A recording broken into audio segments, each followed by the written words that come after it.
Hey guys, this is SF and 47 Ronin is up, one of the new ones for the Old to Winter series, and my team's going to be Foxmetal, Susano, Ancient Smydra, and then Verdandi. You can bring pretty much any no gravity bear monster. I did bring Susano just because it's a little bit different.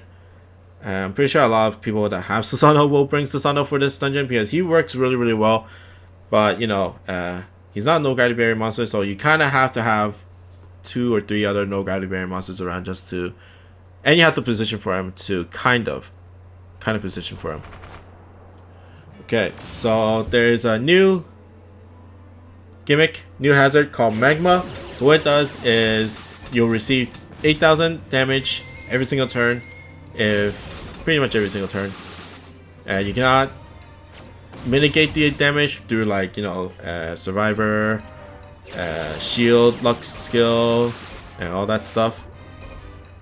And how you prevent it or survive it is by those cooling potions up on the top right, and they fall from the fairy monster with the treasure chest.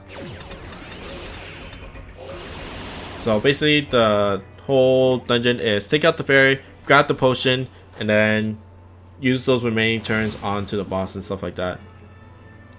Next is Susano, and his turn is kind of wasted a little bit.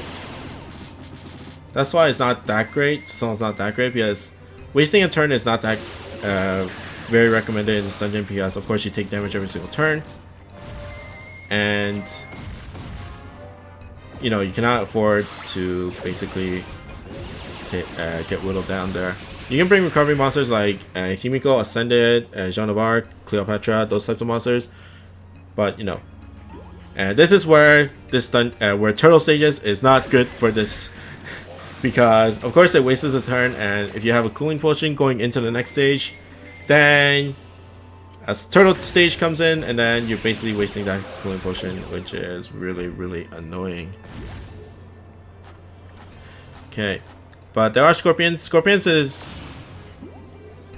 kind of annoying, and that's why Susano's good, because of the slicing dice along with the laser. And that's why I brought Ancient Smydra as well, because he has, or it has, a homing piercer as well that can deal some damage. And Verdundi's bomb combo produces a lot of hits as well, so it's really good for the scorpions as well. Foxmetal wise, you really want the Ascended Foxmetal just because of the poison spray, and this is where it gets annoying because you took the cooling potion onto the next stage, and then this happens, and then you basically wasted that cooling potion. Sad face. Okay, boss time. The thing about 47 Ronin is the movement. So every 2 turns, they will start moving, and it does a lot of damage. For the first stage, they will move horizontally, but since Susano's bomb combo was like crazy OP, they died before I even started moving. Okay, that's fine. Next, you want to somewhat be in the top side of the map, and the 47 Ronin will move down around to the middle of the map, and then they will move side to side for the preceding turns.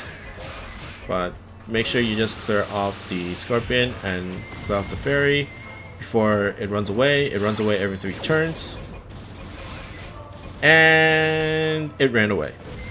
Sad face, but it is somewhat fine, I guess. Somewhat fine. I wouldn't say like super fine, because that thing hurts, but there is a cooling potion there, thank god. And this is where Susano kind of wanted to be a no gravity barrier, because you kind of want to deal damage to Ronin, especially when you're this low HP and you're on the brink of dying. Okay, last stage, starting off with Verdandi. And I'm just gonna trying to aim for Susano and try to get the fairy down. But the last stage, the Ronin will move downward and then move side to side. Ooh. Ook next to Susanoo. And I'm just trying to clear off as many guys as I can with the strike shot. Okay. Almost. There is a heart. And I'm going to strike shot Smudge Up because why not? It doesn't do anything to Ronin. Because it's a D&D Slayer, not a Samurai Slayer. Strike shot. And I did get the heart, which is A-okay. If not, I would have died. And finally, very deadly strike shot for the finish. Boom, boom, boom. And that's 47 Ronin. It doesn't look hard, but as you pretty much see, I was pretty much on low HP for the most of the boss battles, and you might have to get some lucky with the heart. So I wouldn't say it's super easy. The choices that you can bring is very wide, so I guess that's why it's kind of easy in that sense.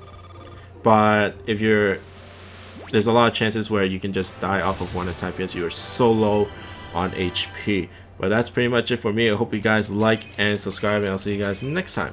Bye.